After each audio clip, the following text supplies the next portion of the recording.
구약 성경의 말씀. 민수기 10장 35절 36절.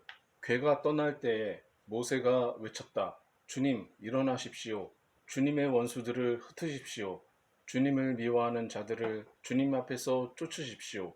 괴가 쉴 때에도 모세가 외쳤다. 주님 수천만 이스라엘 사람에게로 돌아오십시오. 이것은 주님의 말씀입니다. 하나님 감사합니다. 아멘. 신약 성경 복음서의 말씀 공독하시기 바랍니다. 요한복음 3장 16절로 17절. 하나님이 세상을 이처럼 사랑하사 독생자를 주셨으니 이는 그를 믿는 자마다 멸망하지 않고 영생을 얻게 하려 하심이라. 하나님이 그 아들을 세상에 보내신 것은 세상을 심판하려 하심이 아니요 그로 말미암아 세상이 구원을 받게 하려 하심이라. 이것은 주님의 말씀입니다. 그리스도를 찬미합니다. 아멘. 아멘. 오늘의 말씀 제목은 광야 행진 언약궤 노래입니다. 광야를 행진하는 언약궤 노래. 이런 제목을 가지고서 말씀을 나누려 합니다. 광야 행진 언약궤 노래. 출애굽기를 보면은 주께서 구름 기둥과 불 기둥으로 광야를 인도하셨습니다. 뒤에서 추격하는 자들을 불 기둥으로 막으시고, 그래서 이 광야에서 모세가 괴가 떠날 때는 여호와여 일어나소서, 원수를 흩으시고 일어나소서, 또 괴가 쉴 때는 이스라엘 천만인 가운데 안식하소서, 이렇게 노래했다는 것이 이제 언약궤의 노래입니다. 이걸 히브리어로는 쿰마 아도나이 호시에니 엘로하이 하는 쿰마 아도나이, 여호와여 주여 일어나소서. 제자들도 물에 빠진 배가 침몰하려고 할 때에 주무시는 예수님을 깨우면서 쿰마 아도나이 호시에니 엘로하이, 우리를 살려달라고 주여 일어나서 우리를 살려주십시오. 그렇게 이제 신약에서도 제자들이 예수님을 깨웠는데, 민수기를 보면은 민수기라는 말이 우리 성경책은 백성민 세일수 기록할 기에서 백성의 숫자를 기록한 책이 민수기인데, 히브리어, 본래 히브리어로는 바미드바르, 광야에서 어떤 일이 생겼는지 그 사건을 기록한 책입니다.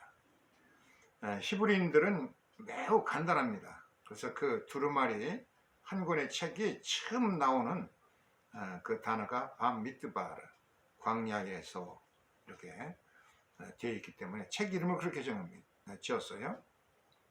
창세기는 맨 첫 단어가 베레시스, 태초에이기 때문에 베레시스라 이름을 짓고, 이름 짓는 것이 굉장히 좀 단순하죠. 민수기는 광야의 사건인데, 민수기의 앞부분에서 보면은 주께서 완벽한 체계와 행정체계를 만드셨습니다.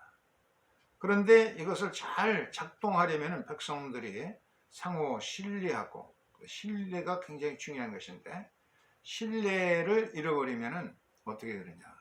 백성들은 하나님을 절대적으로 신뢰하면서 살아야 되는데 그렇지 못했습니다. 그래서 백성이 믿음을 잃고 나니까 낙심하고 원망하고 불평하고, 그래서 광야에서 헤매다가 이제 그 불평하고 원망하는 세대가 다 죽고, 광야에서 태어난 신세대가 여호수아 갈렙이 이끄는 신세대를 이끌고 가나안 땅에 이제 들어가게 되는 그런 얘기죠. 그래서 이 혼란하고 광야 같은 세상에서 승리하고 참 유일한 해결책은 뭐냐? 그것은 민수기 10장 35절로 36절, 오늘의 본문입니다. 매우 중요한 겁니다. 한번 민수기 10장 35절로 36절 이 본문을 다시 한번 다 같이 한번 읽어보겠어요. 괴가 떠날 때에는 모세가 말하되 여호와여 일어나사 주의 대적들을 흩으시고 주를 미워하는 자가 주 앞에서 도망하게 하소서 하였고, 교회가 쉴 때에는 말하되 여호와여 이스라엘 종족들에게 돌아오소서 하였더라. 교회가 떠날 때 쿰마 아도나이 쿰마 아도나이 하고 그렇게 외쳤고, 두를 때는 여호와여 이제 천만인 이스라엘 종족 가운데 씻어서 그렇게 노래했다는 겁니다. 이게 인생살이에서도 큰 참 귀감이 되는 기절이라는 거예요. 먼저 언약궤 행진할 때에 그 민수기 10장 35절로 36절 여기에 여호와 쿰마 아도나이 여호와 일어나소서 하고 이제 외쳤는데, 요 부분에 민수기 10장 35절로 36절 요 짧은 본문 히브리어로 보면은 그 글자를 전부 세어 보니까 85자입니다. 요 민수기 10장 35절로 36절이 이 두 절로 되어 있는 요 부분 앞에 하고 뒤에 특수 기호가 붙어 있어요. 요게 이제 히브리어로 되어 있는 36절 37절인데, 요 앞에는 어떤 부호가 붙었는지 요거 보세요. 요런 부호가 붙었습니다. 이게 이건 눈이 뒤집혀 있는 거꾸로 되어 있는 눈입니다. 눈이라는 히브리어 14번째 단어가 이 눈인데, 요게 정상적으로 안 되고 뒤집혀져 버렸어요. 그래서 앞에 부분하고 끝날 때하고 이렇게 눈이 두 개가 있어 가지고 꽉 그냥 별도로 구분해 놨어요. 민수기 10장 35절로 36절. 성경에 이런 게 없는 겁니다. 앞뒤를 꽉 그냥 마치 꺽쇠로 묶어놓은 것처럼 그렇게 되어 있거든요. 아주 신기한 부분입니다. 이게 탈무드는 이걸 어떻게 해석했느냐면, 탈무드에 보면은 그렇게 해석을 해놨습니다. 민수기 10장 35절로 36절은 전부 히브리어로 85글자로 되어 있는데, 이것은 완벽한 그 자체가 한 권의 책이다 하는 겁니다. 38절로 되어 있는 완벽한 한 권의 책이기 때문에 꺽쇠로 이렇게 뒤집혀진 눈을 가지고선 앞뒤로 이제 둘러 막았어요. 구분했다는 겁니다.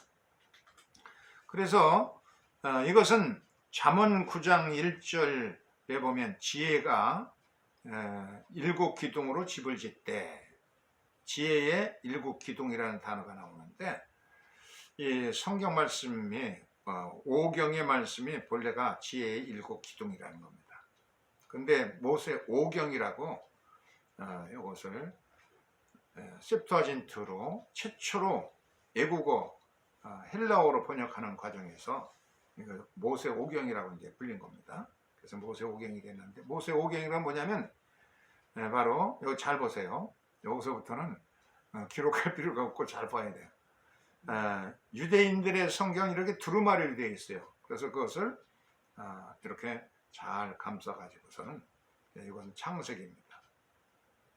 창세기, 출애굽기, 레위기, 민수기, 이렇게 해서 이게 5권의 책이죠. 5개의 책으로 해서 이거 번역하는 과정에 이것을 뭐라고 셉투아진트에서 펜타티욱, 오경이라고 그렇게 지금까지 우리가 그렇게 공부합니다. 그런데 이 탈무드의 가르침을 보면은 창세기가 있죠. 그 다음에 두 번째 출애굽기가 있고, 그 다음에 레위기가 있고, 또 신명기가 있고, 그 안에 민수기가 있는데, 민수기가 이렇게 세 권으로 민수기 1서, 민수기 2서, 민수기 3서 그래가지고 세 권으로 돼가지고 전부 7권이 되죠. 그래서 셉타튜크 7경이라는 거예요. 7경.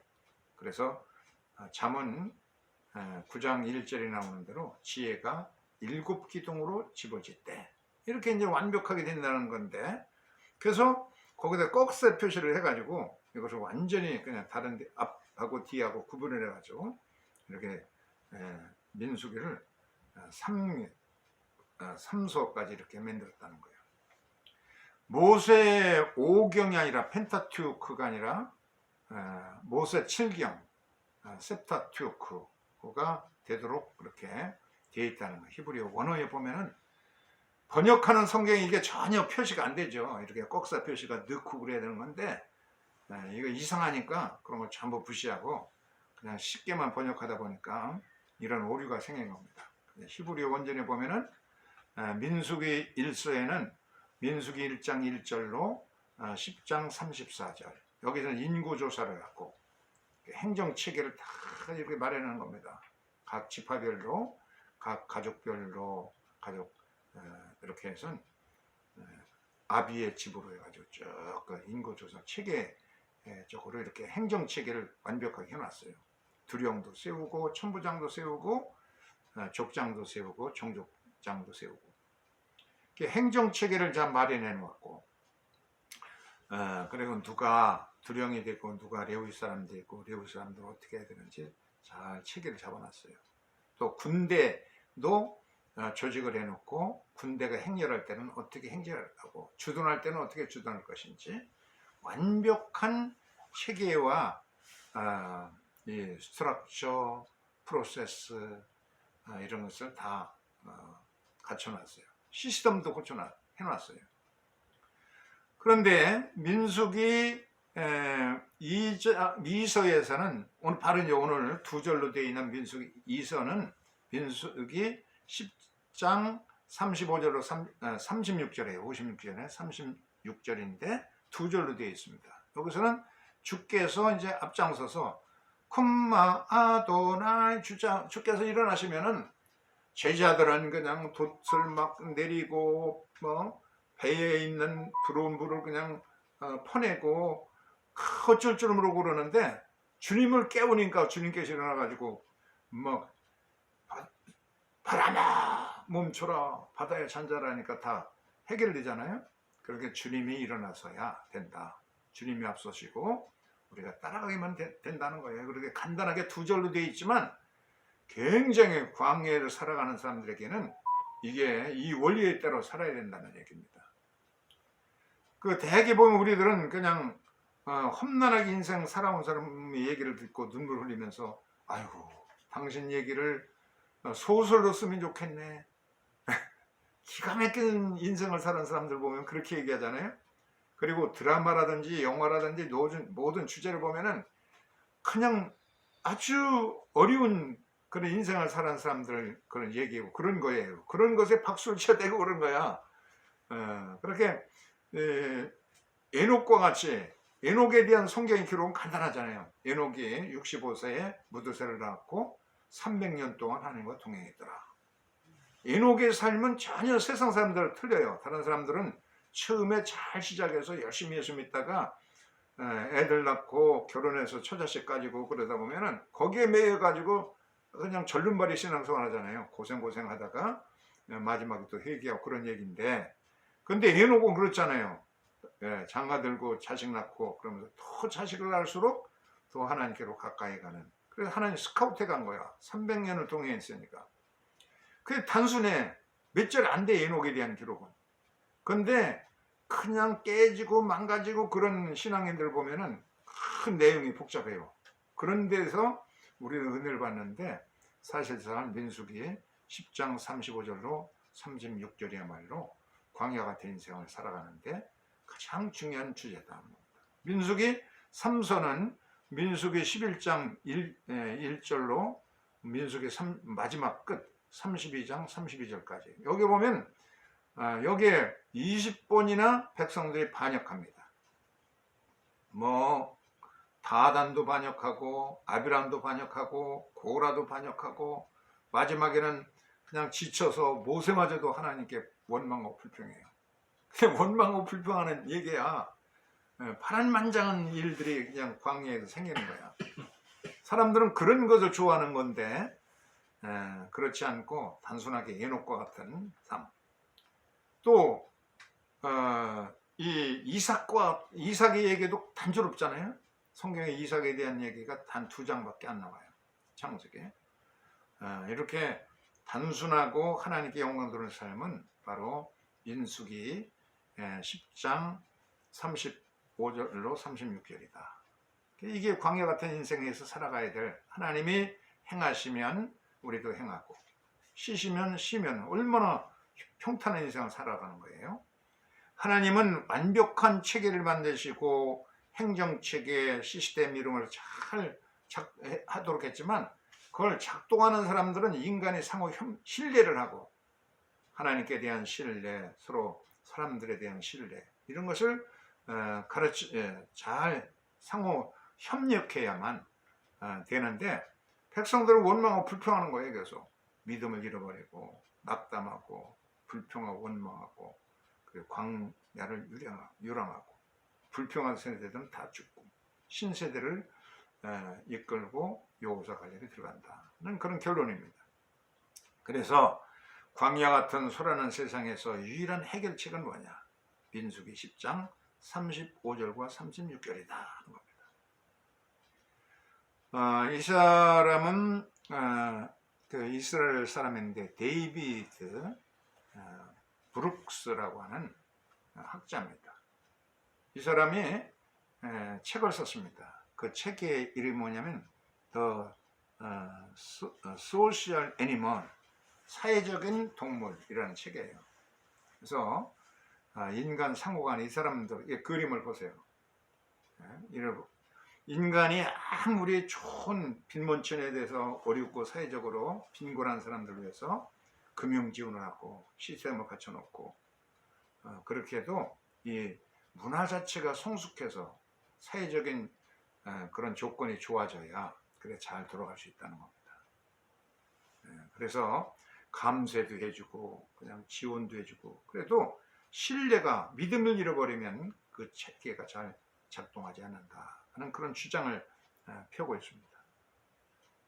사람들은 이 데이비스 브룩스가 얘기하는 것처럼 그냥 서로가 그냥 상대방 알 수가 없잖아요.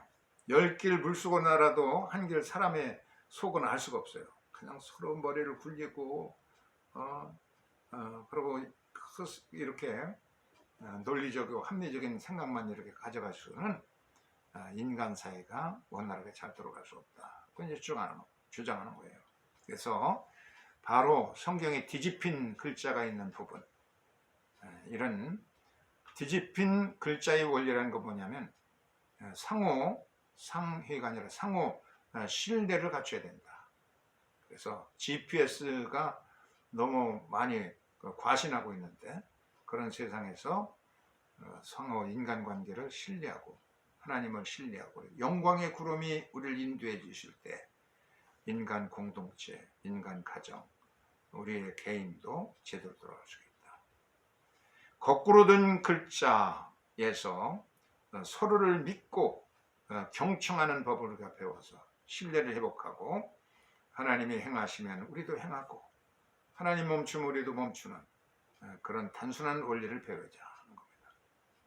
두 번째는 섬김의 정신인데, 이 세상에서 전부 이게 인생이 사회가 돌아가는 원리를 보면 전부 섬기는 거 아니에요? 서로를 얼마나 잘 섬기느냐.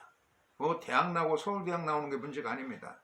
얼마나 신뢰를 구축하고 섬겨야만 뭐가 돈도 생기고 직장 생활을 하고 그러지, 그런 정신이 없으면 직장에서도 며칠 못 견디고 물러갈 수밖에 없어요. 섬겨야 그만큼 땀 흘리고 피 흘리고 노력해야만 대가를 지불하는 세상이기 때문에, 이 섬김에 해당되는 단어가 히브리어로 누님이라는, 이 눈이라는 글자가 14번째 알파벳, 잘 보세요. 이 글자에 보세요. 이게 눈이라는 히브리어 14번째 글자입니다. 이건 섬김을 뜻하는 건데, 이건 물고기, 생명, 네피시, 생명, 하임, 생명이라는 뜻을 가지고 있습니다. 알파벳 숫자로 하면 14번째이고 이것은 다윗의 숫자입니다. 그래서 그 마태복음은 예수님의 족보가 나오는데 14대씩 그 세 번이 나오죠. 14대. 이렇게 이런 구조로 이 신약도 이루어져 있는 겁니다. 이 눈의 글자 하나하나에 대한 값이 있어요. 히브리어는. 예, 눈의 수의 가치는 뭐냐? 50입니다. 50. 50은 신년이라는 뜻이다. 신년.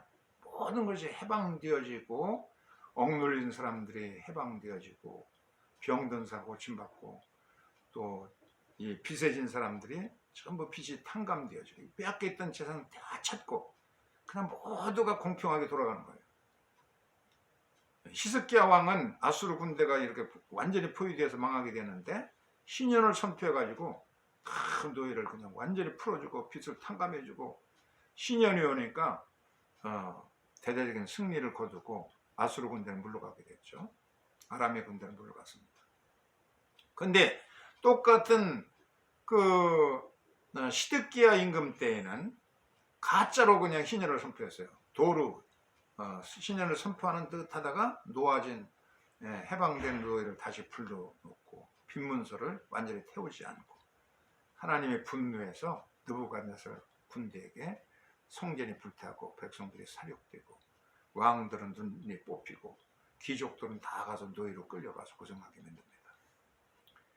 이 눈의 글자의 모양은 세 종류, 눈이라는 글자가 세 글자로 되어 있어요. 세 종류가 있어요. 첫째, 이건 정상적인 눈입니다. 정상적인 섬기는 삶을 말하는 것이고, 두 번째, 꼿꼿한 눈이에요. 마지막에 끝날 때 이 눈이 쓰이면 꼿꼿한 똑바로 된 눈을 쓰게 되어 있고, 또 오늘 같은 그 민수기 10장 35절로 36절 사이에 이렇게 거꾸로 된 눈으로 좀 막혀 있다고 그랬죠. 이때는 이게 거꾸로 된 눈이 있습니다. 그래서 여기는 깊은 뜻이 있는데 눈의 아들이 누구예요?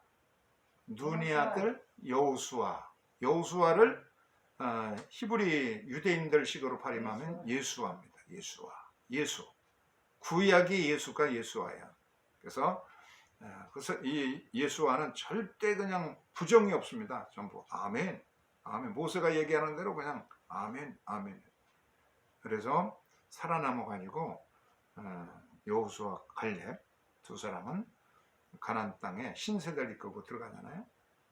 우리를 천국까지 인도하실 분도 예수님이신데 여호수아는 바로 눈의 아들입니다. 눈. 그래서 장막을 떠나지 않았다고 했어요. 한번 출애굽기 33장 11절 읽어보세요. 시작. 사람이 자기의 친구와 이야기함 같이 여호와께서는 모세와 대면하여 말씀하시며 모세는 진으로 들어오나 눈의 아들 젊은 수종자 여호수아는 회막을 떠나지 아니하더라. 네, 회막을 떠나지 않았어. 늘 회막을 떠나지 않고 하나님을 섬겼다. 누구냐? 이게 눈의 아들 여호수아. 이걸 히브리어로 쓴 겁니다. 예수아 벤 눈이에요. 눈. 그러니까 이 예수아의 아버지의 이름이 눈인데 이렇게 눈의 아들 예수아 할 때 예수아 벤 눈이라고 해요. 눈이라는 글자가 이제 보세요. 눈이라는 글자에 눈에 본래 이렇게 왕관 같은 이런 표시를 해놨는데 이것을 하긴이라고 타긴이네. 왕관이라는 뜻인데 왕관을 씌워놨어요. 눈의 글자에. 그래 히브리어 글자에 이렇게 왕관 씌워진 글자가 아주 몇 자가 있는데 눈도 섬긴다고 할 때에 예수님도 가시멜류관을 썼잖아요. 가시멜류관. 이 세상에서 땀 흘리면서 수고하면서 가시와 싸우면서 이 가시멜류관 쓰면서 이 구부러진 눈이라는 것은 섬기는 종의 모습입니다. 예수님은 섬기면 고난받는 종으로 오셨잖아요. 가시멜류관 쓰시고 이렇게 인류를 위해서 온갖 수고를 다 하셔서 땀 한 방, 피 한 방울, 눈물을 다 흘리시면서 살았던 예수님. 그와 같이 우리가 이 고난의 세상에서 그냥 이렇게 꼿꼿하게만 살려 하지 말고 이런 고난받는 종의 모습을 살으면은 그러면 요건 이 와우는 무슨 뜻이냐면 인간, 겸손한 인간을 뜻합니다. 그러면은 마지막 최후의 심판 때 요 눈은 글자의 단어의 마지막에만 길게 쓰게 돼 있어요. 꼿꼿하게 하나님의 최후의 심판 때 의인의 반열에 서가지고 염소의 반열에 서지 않고 양의 반열에 서가지고 면류관을 받았을 수가 있다. 눈이라는 글자에 이렇게 깊은 의미가 있어요. 이 세상에서 꼿꼿하게 고라나 아비람이나 다단과 같이 그냥 원망하고 불평하고 그러면은 땅이 꺼져서 그냥 다 망해버립니다.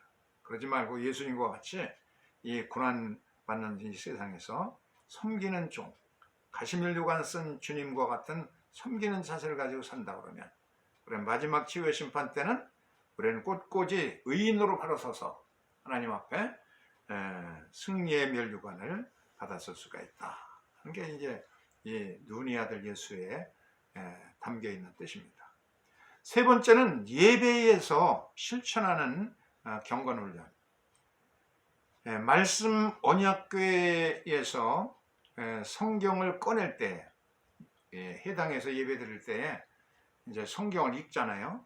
개신교도 읽고 뭐 성공회도 읽고 천주교도 읽고 뭐 이단들도 성경 꺼내서 읽고 그러는데, 이 성경을 이 언약궤는 언약궤에서 이제 전부 모아놨어요. 그래서 이제 꺼내요. 꺼내기 전에 꺼낼 때에 민수기 10장 35절을 이것을 암송합니다. 그리고 예배 이제 마치고 성경을 본래 언약궤에다 집어넣을 때, 그때에 민수기 10장 36절 그것은 이제 외우고선 제자리에 갖다 놓습니다. 그러니까 유대인들의 예배의 중심에 이런 바로 오늘의 본문 2절 민수기 10장 35절과 36절을 그대로 연극적인 효과를, 이게 이제 예배당이죠. 유대인들의 예배당이에요. 예배당의 강단의 구조를 보면 이렇게 돼 있어요. 잘 보세요. 이 강단 구조에 보면은 7촛대가 있죠. 제일 왼쪽에 7촛대고 정 가운데에 언약궤의 상자가 있어요. 여기에 성경책이 여기 다 있습니다. 그리고 위에는 뭐가 있어요? 등이 있는데 이것을 항존등이라고 합니다. 항존등이라는 건 뭐냐면 늘 예배당에 설립될 때부터 봉헌식 할 때부터 네르 타미드, 늘 불이 켜 있는 등이 있습니다. 그래서 여기는 그냥 하루 24시간 불을 늘 켜놔요. 강단 위에 산드리아 같은 이런 항전등에 불이 이렇게 타오르죠. 불꽃이 타오르요. 항전등입니다. 늘 불이 켜 있어야 돼요. 한 번도 꺼트려서 안 돼 이게. 그리고 이제 아까 이제 언약궤 요 밑에는 언약궤 상자가 있다고 그랬죠.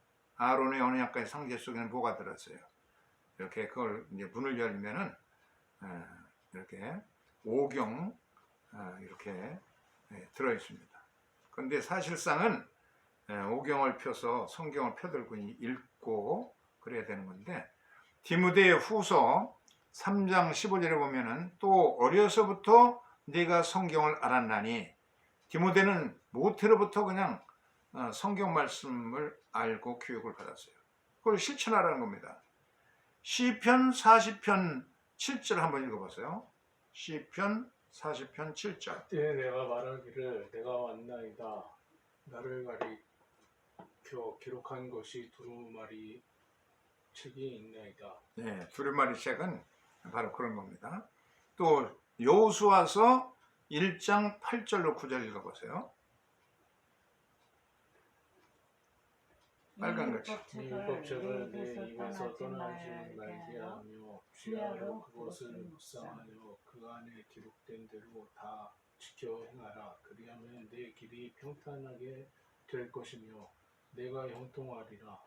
내가 내게 명령한 것이 아니냐. 강하고 담대하라. 두려워하지 말며 놀라지 말라. 내가 어디로 가든지 내 하나님 여호와가 너와 함께 하리라. 예배 시간에 이렇게 성경책을 언약궤를 열고 거기서 이렇게 성경책 꺼내기 전에 여호와여 일어나소서 하는 그런 기절로 암송하고 이제 성경 꺼내고, 그걸 이제 성경을 이제 읽고, 그리고 마지막 집어넣을 때 예배 마치듯이 집어넣을 때도 여호와여 이제 천만이 있을 가운데 안식하소서 하고 이제 둔다는 거예요. 예배의 핵심이 바로 이것인데 성경 말씀을 내 입에 두고 늘 묵상하고 그러면서 그것을 다 지켜라. 그러면 너 인생에 평탄하게 되고 내가 형통하게 된다. 그 인생에 그냥 어떤 이 한국 기독교인들은 그냥 간증을 좋아하는데 되게 암병 걸렸다가 막 내가 금식하고 기도했더니 살아났다. 그럼 아멘 하고 좋아하고 뭐가 그냥 막 이렇게 막 그냥 내가 망했다가 뭐 이렇게 되니까 이렇게 막 그냥 이렇게 깨지고 망가지고 그랬다가 그냥 또 회개하고 그냥 또 이렇게 회복되고 또 망가졌다가 이렇게 하고 하는 것을 그래 당신 얘기를 갖다 영어로 만들었으면 좋겠다 그러는데 그러지 말고 인생의 말씀대로 살면 에녹처럼 그렇게 살 수 있고 이삭처럼 살 수 있고 오늘 성경이 주장하는 것처럼 이렇게 주님이 인도대로 한다 그러면은 이것대로 다 지켜행하면 네가 인생이 평탄하게 되고 또 형통하게 되고 그렇게 된다. 얼마나 간단해요. 디모데에게 그렇게 간구하는 겁니다. 그렇게 부탁하는 겁니다. 이 광야 같은 요란한 세상에서 예배가 우리의 삶의 최고의 최고봉우리가 되며 또 예배는 우리의 삶으로 이어져 가지고 하나님 말씀대로 산다고 그럴 때 우리가 육적인 크리스찬이 돼가지고 자꾸 깨지고 망가지고 막 세상 쾌락 즐겼다가 막 또 들어오고 막 그런 것만 그냥 관증 문화에만 빠지지 말고 성령 충만한 크리스찬이 돼가지고 좀 말씀대로 살아서 우리 인생끼리 평탄하고 그리고 또 이 형통하는 인생을 살려면 우리가 늘 성령 안에서 살아가는 실천하는 성도 될 수 있기를 주의 이름으로 축원합니다. 아멘. 314장 부르면서 헌금합니다. 314장.